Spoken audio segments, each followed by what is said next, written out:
What is going on, Wolfpack Nation? Welcome to another edition of the Tuffy Talk Live Show, y'all. We are rolling. We are ready here. We got myself and my man, Michael Tracy. Michael, perfect timing, man, as we just went live. You might not even hear me just yet. But anyway, y'all. So with that being said, if you've been with us before, you know the drill. Again, leave any comments, questions, concerns that you have, and we will be discussing it all here live on the show. So with that being said, though, I saw we already have Michelle in the comments, Derek, Miss Mindy.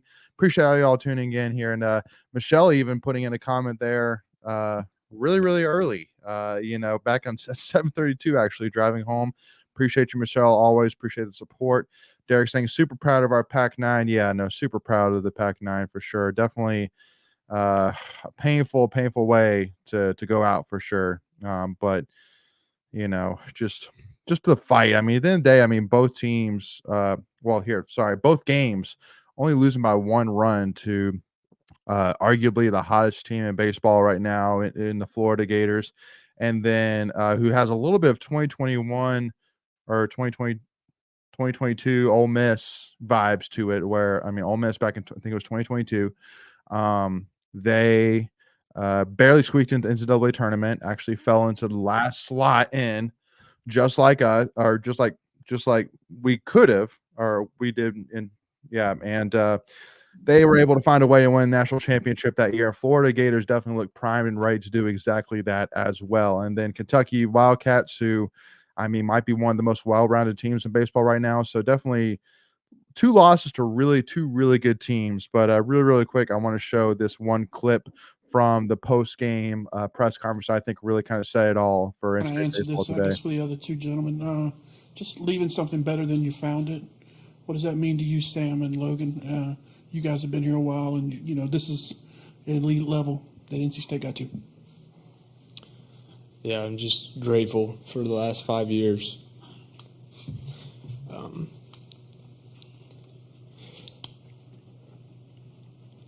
Not, your career could end anywhere,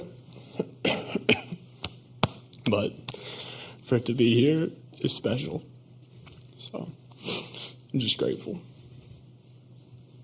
I got nothing to say on that. That's just, I followed a lot of Sam's steps, and that's all I've been trying to do all year. Watching him compete in Omaha was the one thing when they got snubbed I wanted to come back and do for him. And I think what we leave behind is that no matter what you face, there's always a chance, and all you want is a chance. And I'm hoping that we leave something on the lines of, never give up, and y'all hear it 1,000 times with Jim Valvano. So we hope that we keep leaving that legacy behind. Last question for student athletes. Sam, what does it mean to you to hear a guy like Logan, a 6-year veteran, talk about when to follow in your footsteps and getting all the guys that came back to get this program back to Omaha? Yeah, it means the world, and what he did today was remarkable and not surprising at all. Guys like AMAC and Pennington who choose to come here and spend the last year of their college career here, just been the backbone of our lineup all year. The young guys that stepped up in the bullpen all year long. We wouldn't be here without all those guys. So, just again, thankful for all the great teammates and coaches that I've had. Gentlemen, thank you. Yeah, Michael. I mean, obviously, definitely a touching moment there with Sam Highfield, one of the all-time NC State athletics legends, and Logan Whitaker, who just pitched out of his mind today. And that's the thing, honestly, that in my opinion really sucks the most about this is that in the two games you saw two of probably the greatest pitching, the most clutch, let's say, pitching performances in NC State baseball history, being the fact that they were in the College World Series themselves, and Sam Highfield pitched, over 110 pitches or whatever, and put us in a really good position to beat Kentucky. And then 2 days later, Logan Whitaker comes in for Dom Fritton and pitches 7 innings of almost lights out baseball. And unfortunately, both those games we come out on the losing end. Definitely a hard pill to swallow for sure. Yeah. Yeah, that was tough. And both games were so close too. When it's not like it's like one thing if you just get blown out. It's like okay, well they were just a better team today. But it's like when it's that close, that makes it even tougher. And yeah, those guys are awesome. They kept us in it, gave us a chance to win. Yeah. Yeah, no, and again, just losing both of them by one run. I mean, we had an I know. opportunity there. We were up in the bottom of the ninth in the Kentucky game. We were up by one run, the opportunity to win it, and then here we were, basically had the top of your lineup coming up with starting with Eli in the bottom of the ninth, only down one run, and I mean, I felt pretty good being that we really relied on those top four guys specifically pretty much the whole entire year. So definitely to see Eli go down, go down looking, Pennington, I think did he strike out? Did he fly out? I can't remember. But then AMAC flying Yeah. out in the end. Because I really did believe that Pennington or AMAC could have found a way to get on, and you have Cozy up to bat, even if it's with 2 outs with one guy on. You're really staring at a interesting opportunity there for sure, and I'm feeling pretty good about it. So, but Yeah. Well, I felt like if we could have just got somebody on, that somebody down the line was going to get a hit, especially since you were at the top of your lineup. But yeah, yeah, 100%. we couldn't get somebody on there. No, couldn't do it. And Aiden, we'll definitely talk about the pitching for sure. And Avent is definitely want to address specifically for me the Dudan Derek Smith D-Rock controversy from the Kentucky game, quote unquote controversy, which again I think absolutely holds no water, but we'll talk about that here a little bit.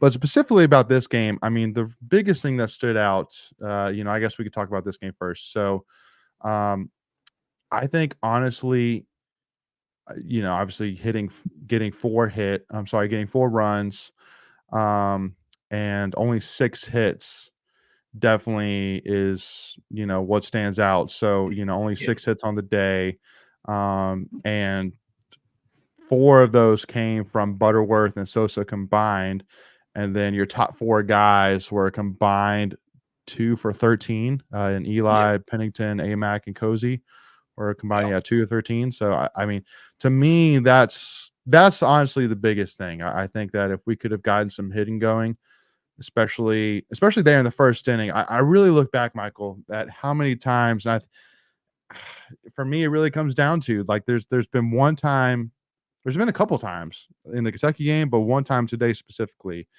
in the first inning, bases loaded, or bases, whatever it was. Loaded. Bases loaded, only 1 out, and just couldn't get anybody in. And I think honestly, I said in the moment that was a moment that you probably look back as an NC State fan, hoping that doesn't come back to bite you. And I think, unfortunately, it did. Yeah, and that's what the issue was on. The whole weekend was just hitting with runners in scoring position. I think we were 1 for 11 on Saturday against Kentucky. I don't know what we were today, but it wasn't much better. And that first inning was tough, but it was a weird first inning because they had that pitch that went into the catcher's chest protector, and then Avent came out and asked the umpires about it. And that should have been, by the rule book, I think they said that's why Avent came out asking about it. That should have been a balk on the catcher, like if you and so that should have been 1 run to get across. But it is what it is. You didn't get a hit next time. So just to clarify for the fans who are curious about what Avon was asking about there in the bottom of the first. So basically the ball bounced and basically got caught underneath the catcher's helmet, between his chest protector and his helmet. And basically they had ruled that the ball did not get lodged in the catcher's equipment. But I mean it clearly it clearly was. And unfortunately for Avon, it's not a reviewable play. And if they had reviewed that it got lodged, then it'd be basically a balk, quote unquote, and then a run would have come in. And so one run game, that kind of that hurts. Hindsight 2020. I think Yeah. that's a lot of it too. Is really of this weekend is a hindsight 2020 thing. Is Yeah, you know, go ahead, Michael. baseball is the easiest sport to do that with because there's so many. You know, it's Mhm. pitch by pitch. There's so many decisions that the manager makes, Yep. and you know, it's a lot. You're always going to have the benefit of knowing what happens to say either that was the right or the wrong choice. Mhm. I don't know. I think. I mean, if we want to talk about that leading into that game on Saturday, obviously that decision comes into play. Well, and with you being specifically, I Smith. mean, well, again, you lose both games by a combined 2 runs, Mhm. and you left 20 runs left on base, which I also too hate Yeah. the stat, the left on base stat. I mean, because I feel like it's the easiest stat to go to when you lose, but then for the most part, it's like, okay, well, if I leave the bases loaded, but I get 3 runs in, then I left 3 guys on base, but I still got 3 runs, so I'm not really Right. gonna complain about leaving 3 guys on base. So, yeah, Yeah, I think the batting with runners in scoring position is a little bit better because that that also doesn't account for like if you left somebody on first base, like if there were 2 outs, you walk somebody and leave somebody on first base, that counts as a left on base. It's like okay, there were 2 outs anyways. But so runner in scoring position, that means they're at least on second where a hit gets them in. So that's definitely better. Kind of representation of clutch hitting, and Aiden put it there. 1 for 11 on Saturday, 2 for 10 on today, and so 3 for 21, and that's So 1 for 11 on Saturday, 2 for 10 today, combined 3 of 21, and then we were also 5 of 40 since game 2 or since game 1 of the Georgia game. So including the last 2 games of the Georgia Super Regional plus the 2 games in the College World Series, were combined 5 of 40 with runners in scoring position. So and so I think the question immediately gets asked, well, why is that? Why are we struggling so much with runners in scoring position? And to be honest, that's not really a simple answer in my opinion. And keep in mind that my baseball knowledge is definitely not the most, but I just immediately say that people say all the time, baseball is one of the hardest sports there is. I mean, you only have to hit 3 of 10 to be successful in it. And so I right. think a little bit of his luck for sure. But I also think as well that the lineup this year has been really, really interesting, and I kind of want to touch on it a little bit here as well because one of the things I Yeah. think that really was a game changer for this team, that I feel like when the 6 through 9 hitters of our lineup were effective, when they were getting balls to bats, we were winning games. I mean, I want to talk about specifically in this game, in the Florida game. So again, it's Alex Sosa, Luke Nixon, Matt Hefner, and Noah Souls. In this game, they were 2 of 13 as well. Yeah. And both the hits came from Alex Sosa. Luke Nixon was 0 for 2. Hefner was 0 for 3. Noah Souls was 0 for 4, which I know Noah was dealing with a hamstring injury even still today. But even looking at the Kentucky game, those 4 guys were a combined 3 of 14. So just not, unfortunately, what we need. And really, it's just really those 4 guys. It's just that it was just very hit or not hit. And you may say, well, what does that really matter? Well, back when we won 18-1, Noah Souls was 2 for 5 with 5 RBIs. Luke Nixon was 3 for 4 with 3 RBIs. So I mean that played a big difference. And then in game 2 when we lost to Georgia, the guys were a combined 3 of 15. So again, just if those 5 through 9 guys were getting on base with Eli and the top of the order coming around, we were in a really good position to win baseball games. But unfortunately, if we were going to the top of the order with nobody on base, those are the games where we found ourselves not scoring enough runs to win baseball games. So a little bit my thought there, Michael, but what's your thoughts there? Yeah, and you really didn't have any threat of power from those guys. So even when they were getting, besides Alex Sosa, who had a couple home runs, but Yeah. you know, even when they were getting hits and stuff, you know, it was the singles, so maybe some doubles, a few doubles here and there, but yeah, I mean, I think that's kind of a generic. You can kind of say that for any any team. Once you get to Omaha, obviously everybody's got to be clicking in your lineup to win because everybody in Omaha is good. So, but yeah, we just didn't get that.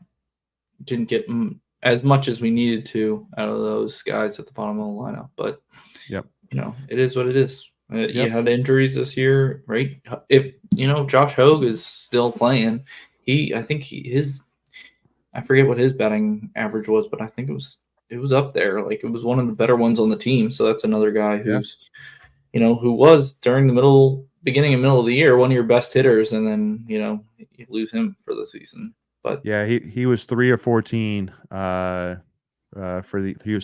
not 3 of 14. He was batting 314 on the year. yeah. Sorry about that. And he was slugging at 450. So again, a great job getting on base, which definitely sucked. But the other thing too, which I think made a difference too, is I mean, we had 3 home runs hit on us against Kentucky. Mm-hmm. We had 2 hit on us against Florida. And we only scored a combined 2 home runs in both games, and both of them were by AMAC. So I also think the ability that we weren't able to get the ball out of the field by more than just the one guy also played a factor as well, which I know, again, the win had a lot to do with that. Definitely both games, the win was not our advantage whatsoever. But I also think as well, the other thing that's interesting is that since we have so many left-handed hitters, that's why we said in the Georgia series that, and honestly, it was an advantage for us to have so many left-handed hitters, was because the shortest part of the field in Athens is the right side of the field, and being a left-handed hitter hitting across your body, that's where you're going to more times than not. But in Omaha, the shortest part of the field is on the left part of the field, as we learned in the Kentucky game. And so, you know, just unfortunately, and also to the fact that the wind was blowing in the Kentucky game right to left. So it was a disadvantage for us and an advantage to Kentucky, who has more right-handed hitters than they do left-handed hitters. So again, just a little bit of just how the field worked out as well, which is why I say a little bit of, and it's not even an excuse. You know, it's not like, you know, well, we lost because of this. It's just well, this definitely didn't help. That's really what that statement is. It just didn't help. Right. So. But yeah, so, and Nick, we'll definitely talk a little bit about, you know, the portal and what's going to happen for next season here. But the biggest thing which I want to talk about, which I know Aiden, you know, I mentioned too as well, you know, the controversy about, well, first of all, let's finish with this game. Let's talk about the other controversy for this game, which in my opinion is another hindsight 2020, which is with starting Dom Fritton over Logan Whitaker.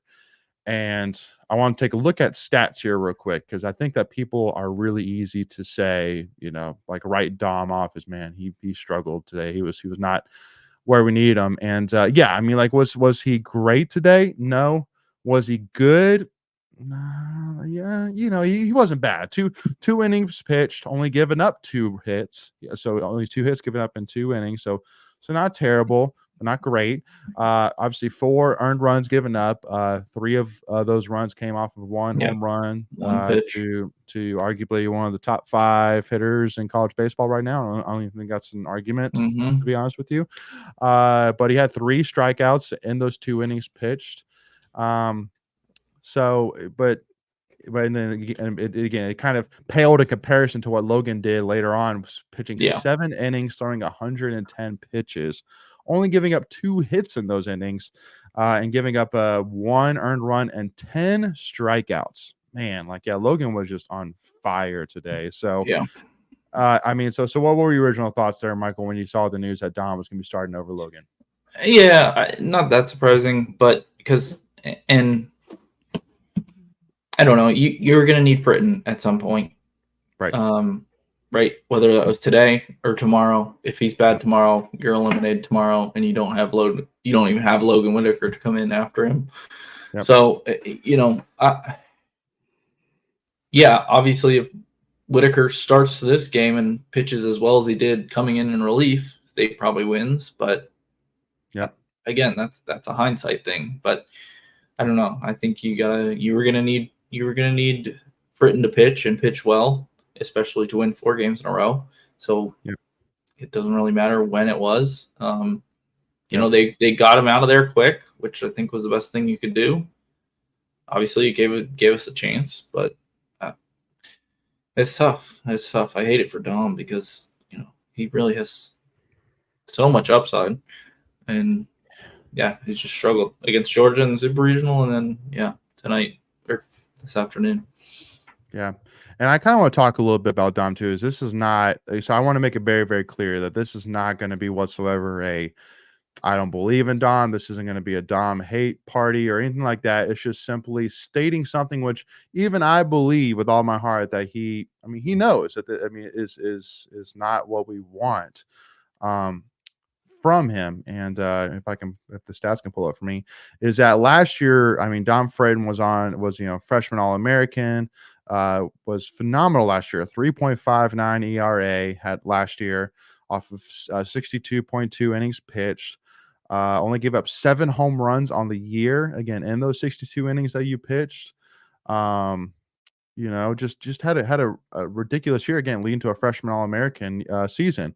But then this year he has a 7.35 ERA, so over doubling his ERA this year compared to last year, while still playing in 71 innings pitched, giving up 21 home runs compared to his 7 last year, so tripling the amount of home runs he gave up compared to last year.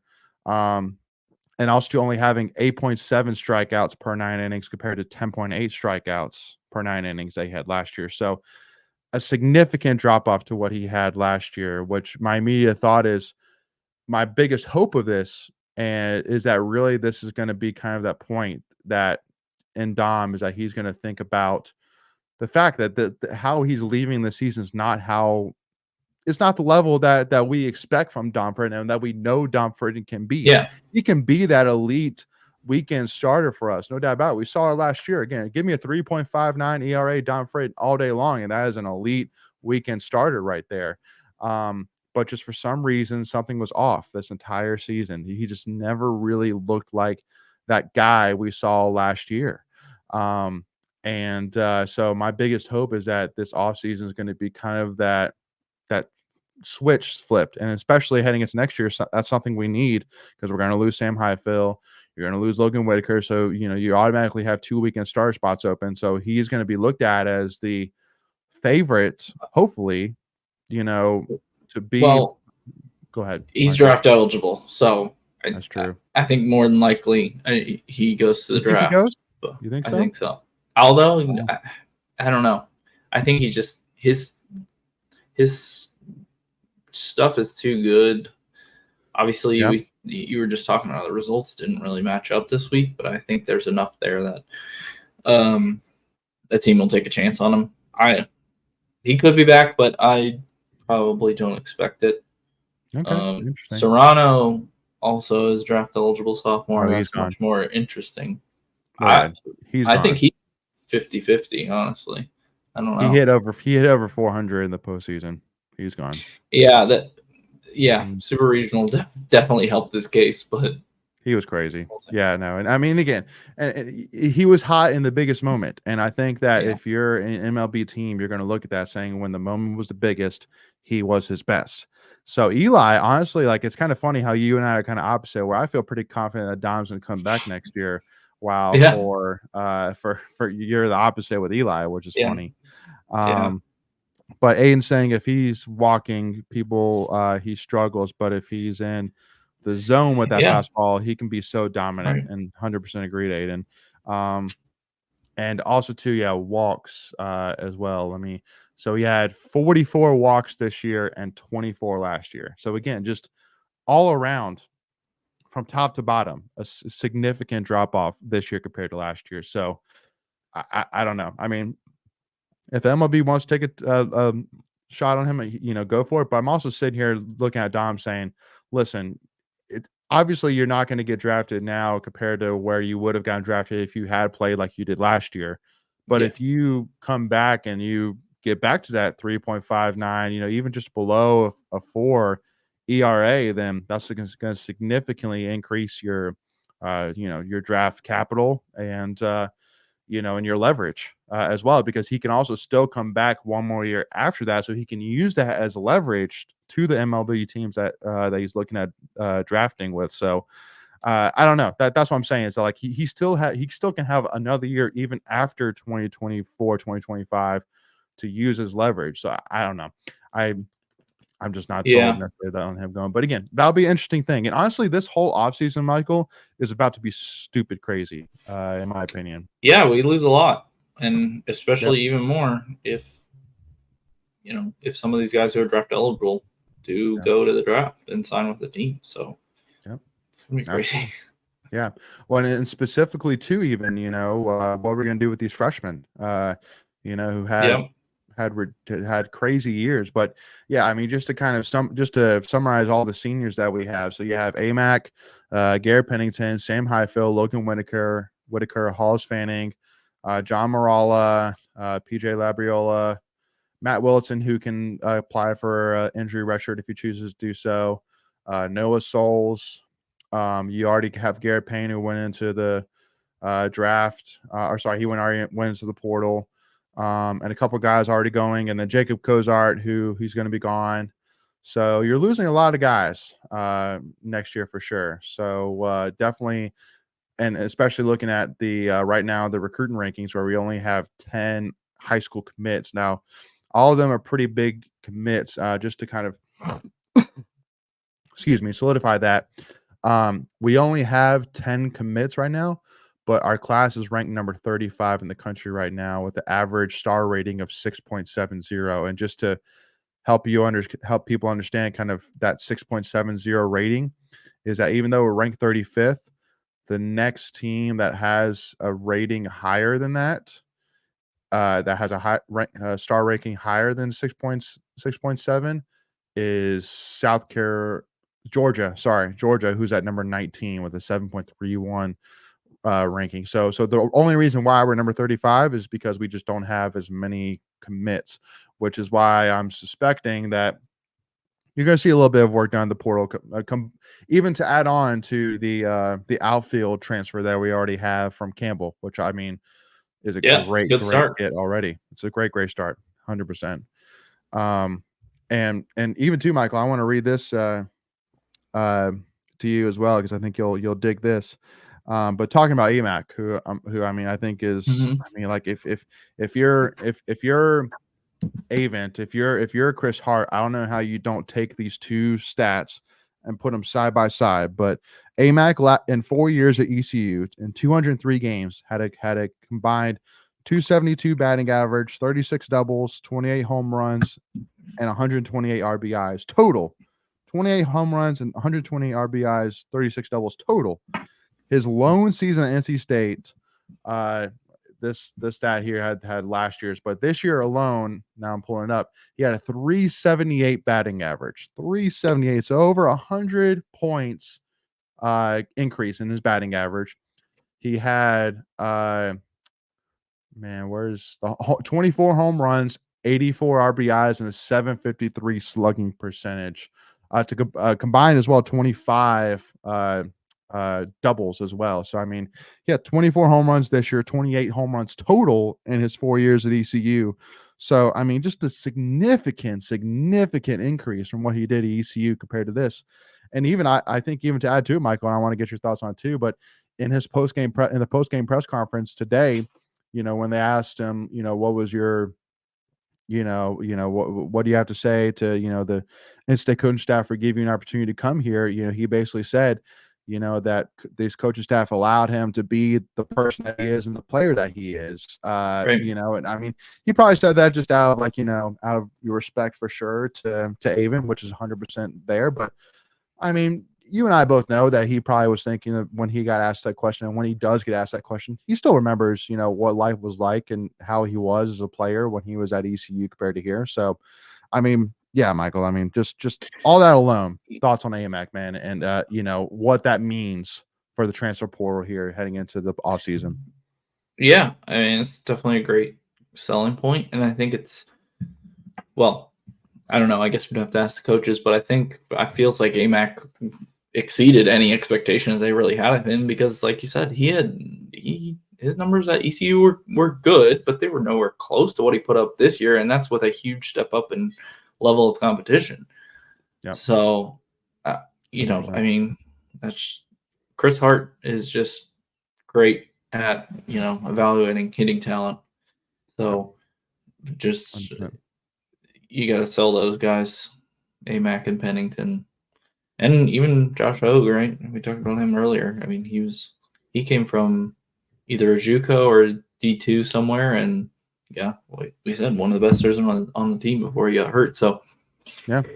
you definitely sell those guys. You know that anybody that Chris Hart and the event bring in, they'll be able to hit, even if it's from JUCO or D2, which they've gotten multiple guys. But hopefully you can get those big names and sell those guys on playing, like making that jump like AMAC. Yeah. And just to kind of summarize too, kind of what positions that we're going to have to replace. So you're not doing anything. I mean, Alex Sosa is going to step in and be your starting catcher next year. So that's already written in stone, and he's going to get the bulk, if not every single, inning behind the plate. He could take a big jump next year. I think he could be really good next year. Oh yeah, obviously not as good as Cozart, but he had his struggles this year. I mean, obviously due to illness and stuff, but he's really got the tools to be really, really good. Well, the biggest thing that impresses me the most about Alex Sosa, Michael, is honestly his play discipline. Like, I mean, how many times I've seen that guy get into 0-2 counts or 1-2 counts and work its way to a full count or even getting to a walk. I mean, it's just super impressive. I mean, even today alone, there was one time in particular where he was 1-2 or 0-2 and worked his way to a walk. So, I mean, just love that from him. You know, definitely the maturity beyond just a freshman right there, in my opinion. Absolutely. Yeah. So, your catcher's pretty much taken care of. First base, you're going to have to replace there. Third base, you're going to have to replace 2 outfielding spots as well. And again, all this, I'm not saying you have to replace this in the transfer portal or replace it in your high school recruiting, but it's just holes that are going to be vacant and open for battle for next year. So it's just a lot of opportunity there. Yeah, you're looking at definitely first base, first and third. Luke Nixon will go back to second. Shortstop, I think there's a chance Butterworth could get drafted or signed somewhere, but that'd be great to have him back. If you could have him back, man, Nixon and Butterworth up the middle again, that would be sweet. Amen. And then outfield, you'll have Josh Hogue. At least one. Yeah, Josh Hogue will probably go back to right for Noah Souls. And then your Campbell outfielder, maybe? He'll probably, I imagine he would start in center or left. And then Serrano, and then probably depends on what Serrano does if he goes to the draft or not. Yeah, no, see, I forgot that you and me are kind of split on that, Michael, which is good. Michelle, the Campbell transfer, he's an outfielder. Definitely a very, very fast guy, can offer you a lot with stolen bases. So yeah, he's definitely going to be, in my opinion, if Serrano goes, he's a perfect replacement for sure. Yeah. If Serrano goes, he'll definitely play center. If Serrano comes back, he'll probably go to left. Yeah, absolutely. So, all right. And then Aiden saying, is D-Rock gone or what? I mean, no, he's only a sophomore. I thought he was a freshman. I didn't realize he was on the team last year and he only threw 3 innings. And it's like, what was he doing last year? I guess he must have took a big leap in the offseason. But yeah, he's a sophomore. I don't think he's go. I haven't heard anything about him leaving. He's a true sophomore. So I mean, that's the thing is that, and that's going to be that's going to be the biggest thing is that, you know, Jacob Dudan, Ryan Marone, Cooper, Alex Sosa. I think Alex Sosa, Consiglio, Luke Nixon, like these, maybe not Luke Nixon, but definitely Dudan, Marone specifically. Those are going to be 2 guys that are just going to get just dump trucks of money thrown at them. I feel like you're saying to go to the transfer portal? Go to the transfer portal. Yeah. Those are 2 guys you got to definitely keep. Yeah. You got to do whatever it takes. Now, luckily enough, I mean, this freshman class and all these guys really in general are very, very close. Haven't heard really any issues in terms of, I mean, from everything I've heard, it's been a very, very great locker room to be a part of and to be in, a very leadership led team. So, and especially too with the, also too the fact that, I mean, Avent is, let's just be real, he's one of the best coaches to play for, most enjoyable coaches to play for in college baseball, but also too with the fact that now you're going to go through a little bit more upgrades this offseason on the baseball facilities. So there's a lot of great things to be a part of. And then combined to, there's no doubt that the NC State Baseball NIL fund has and needs to continue to grow. And I think that'll be a benefit to it too. But yeah, and also too as well. I mean, I think that another benefit is, you're seeing what Carlos Rodon is doing in the league right now, and you're saying, hey, like, Jacob Dudan, just keep an eye on that, bud. Ryan Marone, keep an eye on that, man. So, yeah, and Aiden saying Hebner impressed me in the postseason. Yeah, he was. Yeah, he'll be. Yeah, I don't know where he fits in next year, right? Because he's good in the field, but so is Luke Nixon. Maybe I wonder if Butterworth goes to the draft or signs with a team. Maybe you see Luke Nixon slide to short and Hebner play second, or vice versa. Maybe, I don't know. We'll see. Blake asking, when is the Doak Field renovation? I mean, when is it? I mean, the next phase is going to go into place. I'm sure as soon as possible. So I think they're probably already getting started on it. Because you got home games ended 2 weeks ago. So the next phase will be the player stuff, locker rooms, weight room, batting facility, pitching lab. So and then that should come this off season, and then I think the final touches, like stuff to the concourse and anything they're going to do, that'll be after next season, and then everything should be done before the 2026 season. Yeah, and I think the other thing too that we really need the transfer portal, honestly, is a couple of upperclassmen, experienced upperclassmen as well, because I think that the next year's team, as of right now, is going to be a very, very young team. So we definitely need a couple of guys to replace the Kozar, the Pennington, the AMAC, the Sam Highfield, the Logan Whitakers, the experienced older leaders that we had on the team, because you're gonna, again, next year you're gonna be a very, very young team, which is exciting for sure, but definitely some holes there, which I think from a locker room perspective, I think definitely look to see Avon get jumped head on for sure. And again, because right now I haven't seen the numbers recently, but it's just there's a few thousand transfers already in the baseball transfer portal, so there's not a lack of options for sure. Michelle, unfortunately, the Doak renovations are not necessarily going to add capacity, which is it's probably a limitation based off of the location of the stadium, I'm guessing. Michael, would you agree with that? Just location, and money. I mean, they could do it if with a lot more money they could tear down the press box and expand it, but that's probably double the budget of what they had. I think instead of focusing on expanding capacity, they focus more on making it a upscale, enjoyable environment for fans to come, but also too, and even more importantly, easier for recruiting as well.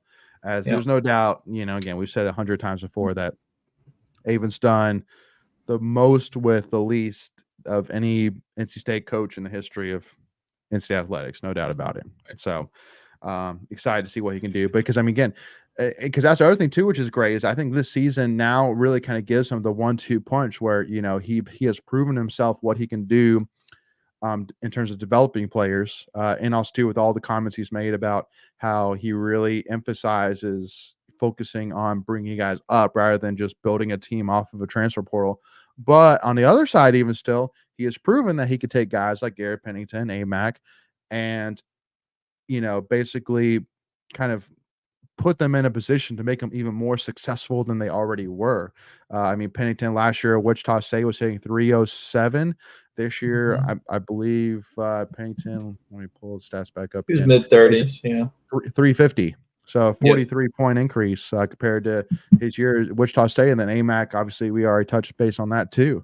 So I mean, if you're Avent, whether you're approaching a high school recruit or you're approaching a potential transfer, I mean, you have probably one of the greatest resumes to flaunt. Why that player should come to NC State. So Yeah, absolutely. But go ahead, Michael. I think, when we were talking a little bit before we got into the joke about the pitching staff, I kind of forget you can get Matt Wilson back, and he was pretty much your best pitcher last year. So, I mean, that rotation next year, like, it could be something. Oh, yeah. No, I mean, and again, that's what it all comes down to. And that's why the biggest thing I ask is, I know you don't want to necessarily be like the LSU baseball coach after winning the national championship last year, where he was like, I mean, with all the money we have and all the everything that we have to offer, I don't know why, player wouldn't come to LSU. Like, you don't want to be that. But at the end of the day, if Avent, like if he's saying, hey, listen, this is what it's going to take to keep Dudan, to keep Brian Marone, then let it be known. At the end of the day, I mean, it's unfortunately we're already past that. I know that's definitely not an Avent's. He's not going to be that guy. But I just ask, like, don't let Dudan or Ryan Marone go just because we didn't do everything that we could to try and keep them. Right. That's my only ask. But I'm not asking Avent to come out of character, because again, that's just not in his character. But I'm just watching Dudan. Guy could throw a 99-mile-an-hour fastball as a freshman, man. Like, come on, like a 90-mile-an-hour slider.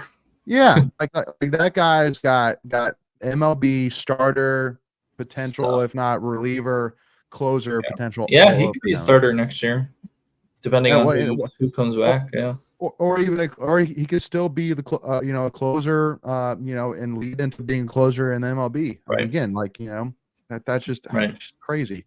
And let's talk about that a little bit too. And then we'll get to some more comments as well. But, we talked about the one controversy with this game. Let's talk quickly about the other controversy with the Kentucky game, which is, Michael, why didn't we go to D-Rock in the bottom of the ninth instead of sticking with Jacob Dudan? Yeah. Personally, I had no issues with it. But no, Dudan, I mean, he just came in. He was only at 18 pitches, so it wasn't obvious that you needed to get him out. He ended the last inning, pop up, strikeout, pop up. So he was pitching pretty well up to that point. Mm-hmm. I don't know. The Kentucky guy he got a hold of one, and I don't think it was even necessarily a terrible pitch. It was, it was a fastball on the outer half away from a lefty. Like, he just struck it over that fence and it barely got out. But I don't know. And I think it's also like, we still had a chance to win the game after that. Dudan only gave up one, and the offense still couldn't come through again. And then, Smith gave up the game-winning home run. So both of them gave up a home run. So I mean, it is what it is. I mean, it's you get the benefit of hindsight, of course, and it's like, why didn't you go to him? And Dudan's closed out multiple games. He struck out Vance Honeycutt to win that UNC game 1. Like, he went in. They brought him into the game 3 of the Super Regional against Georgia. Struck out Charlie Condon with the bases loaded. Like, and 1 out.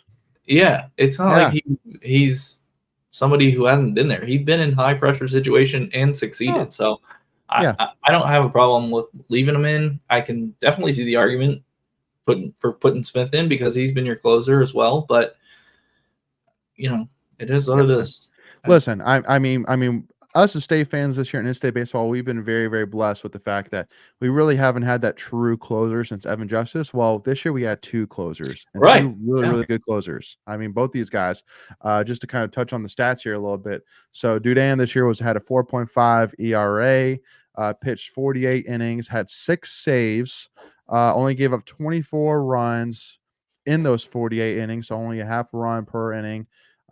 Which is at 4.5, had 56 strikeouts compared to 34 walks, and only gave up 7 home runs all year, while also only giving up a 218 batting average to opposing batters. So he was phenomenal this year. And then Derek Smith had a 4.55 ERA, 8 saves compared to Dudan's 6. Had 41 strikeouts compared to 11 walks. Only gave up 5 home runs and then a 181 batting average to opposing batters. So yeah, was Derek Smith's a little bit better statistically than Dudan? Absolutely. But again, Dudan has proven himself to have ice in his veins, man. He was ready and prepared for that moment. And at the end of the day, if I'm Elliot Avent, if I can walk out of beating the number 2 team in the country in the opening game of the College World Series and say, I've only used 2 guys and only 1 guy is not available for the rest of the College World Series, I'm golden. Yeah, you're in a good spot. Yeah. You're not in a good spot. You're in a phenomenal spot.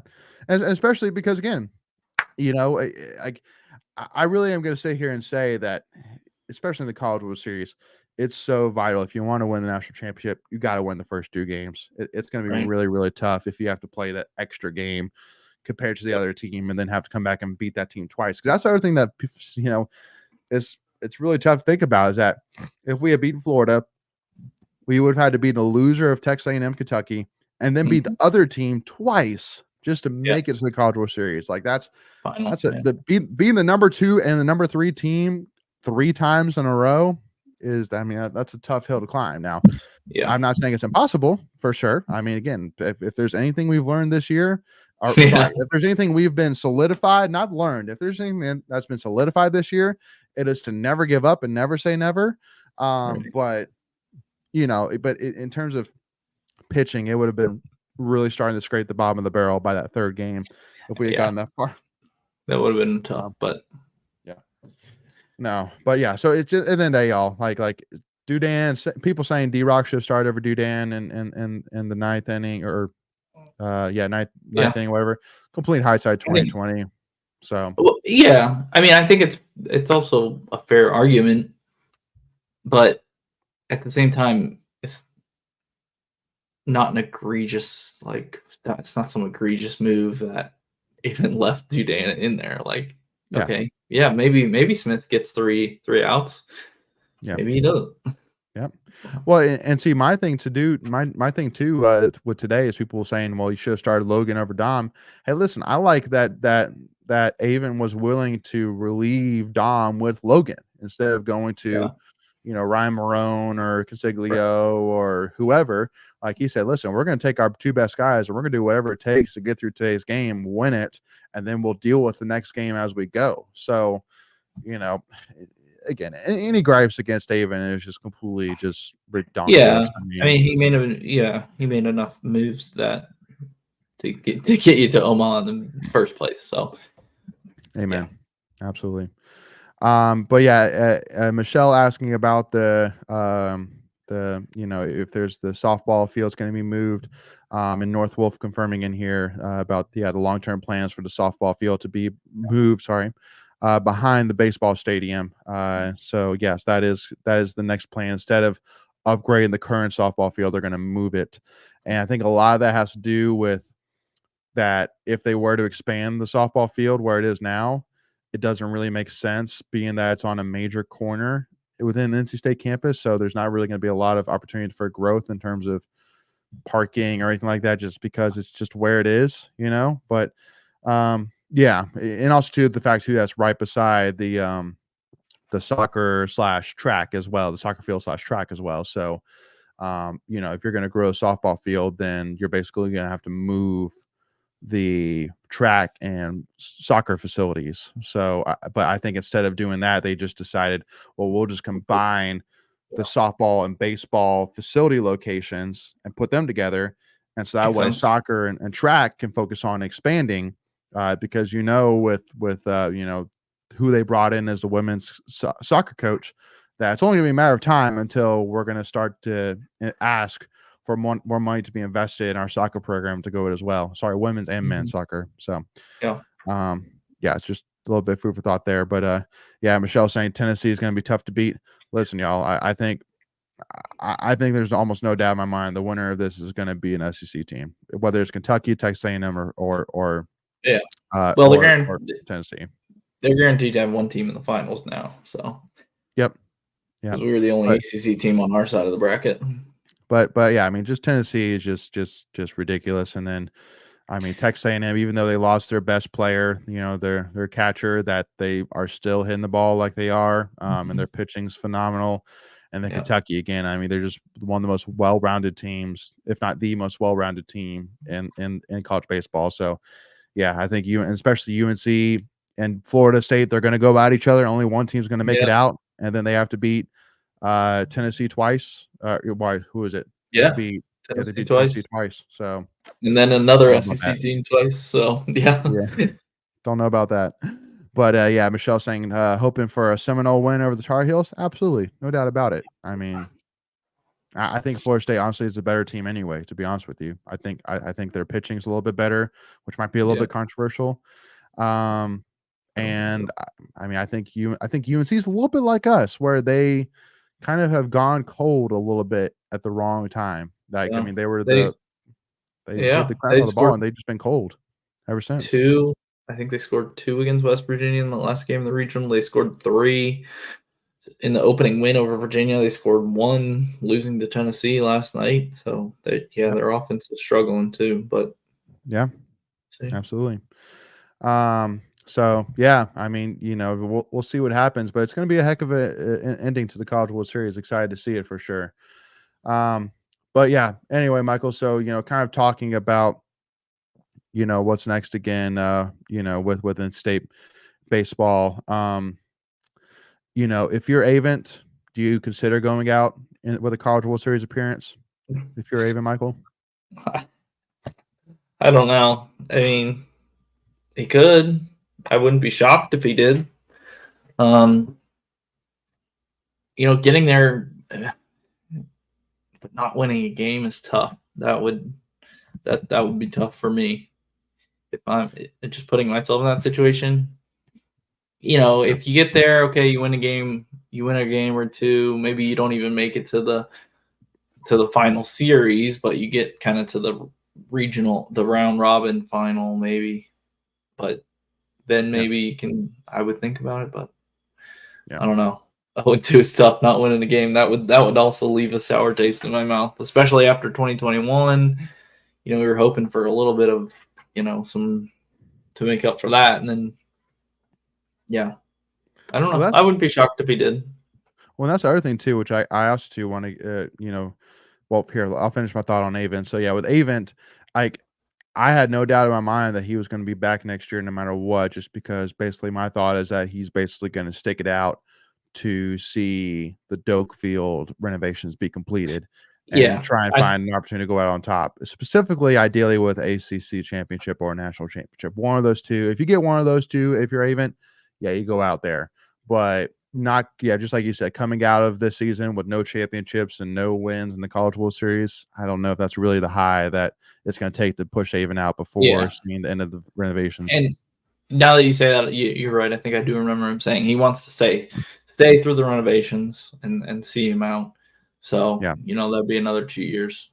Yeah, but again, if next year, I mean, first of all, next year, just like you were saying, is set up to be a great year as long as we do the work that we expect in the offseason, hold on to these freshman guys, bring in a couple of key guys in the transfer portal, combine with what we already have and what we already have coming in the high school. Like next year set up to be a great year. And I think, again, if you can win an ACC championship or if you can win a national championship, then I think Avent should give a nice big fat salute and ride off into the wilderness, my friend. So but again, that's not to say because I want him to go, but I want him to go the right way. I don't want him to stay through renovations and then that year where just above 500, we have an off year. It's like, well, at least I went, out after the renovations. Like, no, I want him to go out on top. So I think that's got to be most important. Not necessarily timing, but just going out on top. So,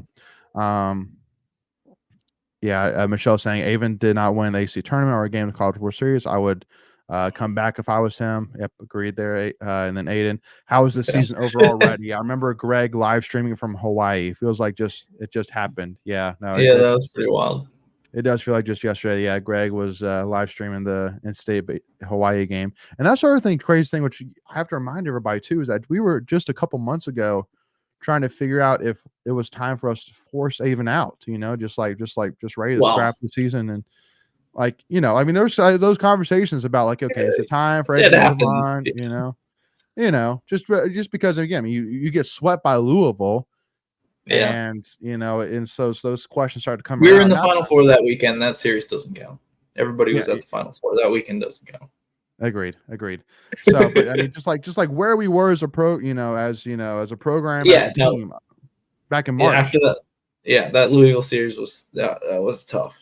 But And then here we are with a opportunity to College World Series and losing to two, really, really good teams by combined 2 runs. So yeah, crazy. But and then North Wolf with giving shout out to DeChambeau with the US Open win. Did you watch any of that, Yeah. Michael? No, I was watching baseball. That's right. Priorities, I man. I saw it. I didn't watch it live. Obviously, I saw it on Twitter and stuff. But it's cool. Yeah.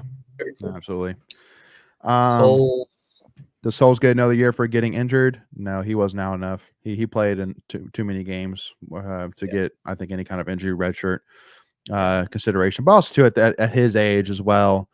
Getting a reminder, he was a guy that was a part of the 2021 College World Series team. So he's getting to that age now, being the mid-20s, where you start to be like, should I just go and because again, Souls had a solid season, but he also came off injury. So you're saying to yourself, well, should I just go ahead and just cash in all the chips I got and just go ahead and see what MLB team will take a shot on me and go try to work my way up minor leagues and see what I could do there? Then I think that's pretty much written in the cards there for Souls, and especially too with all the young guys that we have coming in the outfield as well. I think that if you're Avon and Coach Hart a little bit, not say you're pushing him out, but you're like, let's be real. I'm ready to start to see what some of these young guys can do. In my opinion.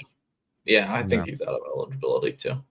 Yeah. No, he's out of eligibility. His only shot would be for an injury redshirt. But I'm saying like, but even if he had eligibility, I'm sitting there saying again, he's in his mid-20s. Just go ahead and cash in, go ahead and give it a shot. But what was I going to say about with Avent? Oh man, I totally skipped my thought. But anyway, though, again, it just can't give enough shout out to this team and this coaching staff for all the adversity they went through. How many big wins they had. Getting series wins over sweeping Wake Forest, beating UNC, getting 1-1 against FSU, winning 2 out of 3 at Clemson. Obviously a quote unquote series win against Georgia. Like there's no doubt this team was respected and deserved to be there. Like it wasn't a fluke that NC State baseball ended up in the College World Series. Not none whatsoever.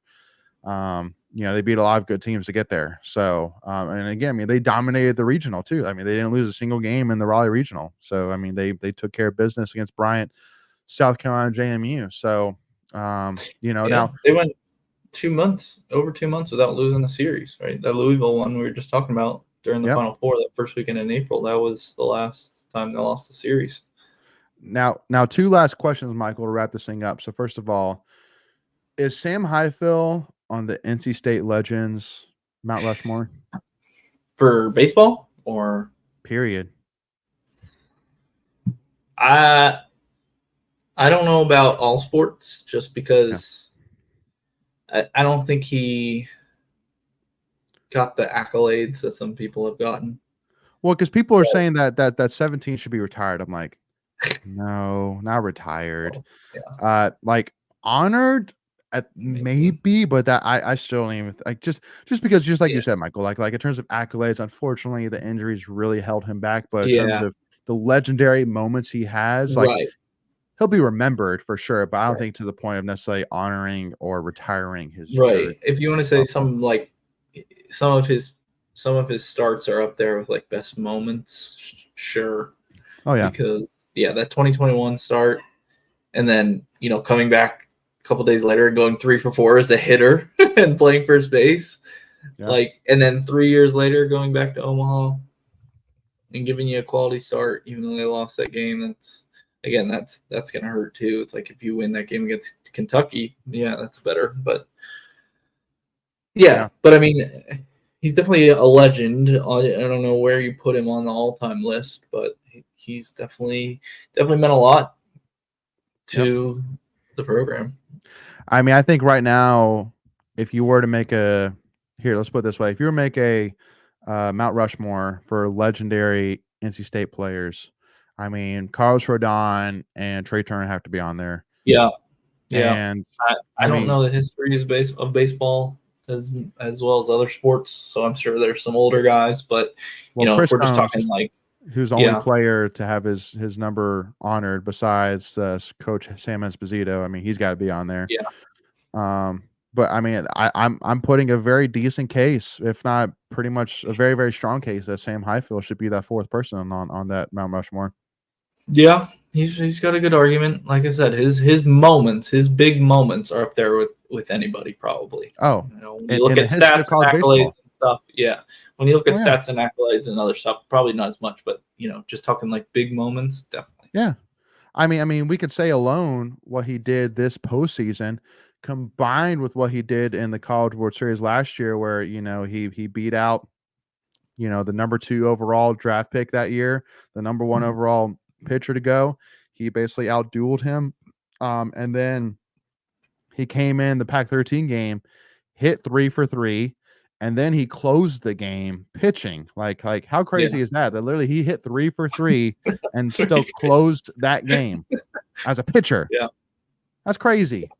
So, yeah, no, I mean, it just I have a hard time leaving them off that list, leaving off that baseball Mount Rushmore. But and then the last thing which I want to ask is, like, again, you said that you don't know necessarily a lot of NC State baseball history, and I don't either. But I'm sitting here saying, I don't know if we've ever had a better third baseman in terms of one season than AMAC this year. If you were making all-time NC State baseball team in terms of like top 3, like he's got to be top 3 that you're thinking about. Single season third baseman. Yeah, single season third baseman. God. There is one name. Okay. Who am I missing? Besides, who am I forgetting? That you're smiling about. Oh, get out of here! No, I mean, I don't care. It's not happening, Michael. It's not happening. I don't care. One season. I don't care. It ain't happening. I'm not even thinking about him, Michael. Nope. Not doing it. Listen, Michael, he had one opportunity to get back in my good graces to beat UNC, and he blew it. Didn't do it. So fair. He had one opportunity to get back in my good graces, and he couldn't even hit one freaking home run the entire damn regional. So nope, not happening. Nope, technically, his season was better, but sure. It's up there. Like I think they said during the game today, he's only the 9th NC State player ever to hit 20 or more home runs. So definitely up there. Yeah, absolutely. So Aiden saying yes, absolutely. I'm assuming to the Sam Highfield Mount Rushmore. And then North Wolf pointing out an interesting thing which is going on tomorrow, which is 2 of the greatest NC State women's tennis players of all time, and Diana Schneider and recent grad Millie Rajecki are actually going against each other in a WTA event tomorrow in the UK, which will be very, very interesting. So 2 former teammates who won our first ever ACC title a year ago are now going to be facing each other in a professional WTA tournament in women's tennis. So that's pretty cool, pretty exciting. So, and then also too, North Wolf talking about, what's to come. Now we're going to have that month and a half lull of, no NC State sports, unfortunately, but we're only 6 games away from the first soccer games. So yeah, making a College World Series definitely eases that, because, if you just make it regional, season's over 3 weeks ago, right? And now it's like, look at the calendar. Oh, August 29th, first football game. That's barely 2 months away. Yeah, I think we're 73 days away from Western Carolina. So, Yeah, no, again, we're very, very close. And again, I'm telling y'all, man, don't sleep on that though. Our soccer teams this year. Men's is going to take a huge step forward this year. Women's is going to be competitive once again. So really expecting some there. But yeah, again, y'all, and we'll do more episodes too. Definitely break down everything that happened within the state athletics this year, which definitely deserves to be talked about. Is again, there's not one or even two tweets that has enough characters to list everything great that's happened for State athletics this year, but we'll definitely get to it. But anyway, y'all, Michael, any final closing thoughts here, man, about State baseball before we wrap this thing up, bud? Yeah, I mean, that was a fun season. I tweeted it out. I think it's like, I really, even the 2021 season, I didn't follow much during the regular season. But this year, I pretty much followed, like Aiden was saying, from the opening series, watching Greg live stream from the stands in Hawaii. Like, I really this team really got me back into college baseball, and it's just so fun. Like, I like it.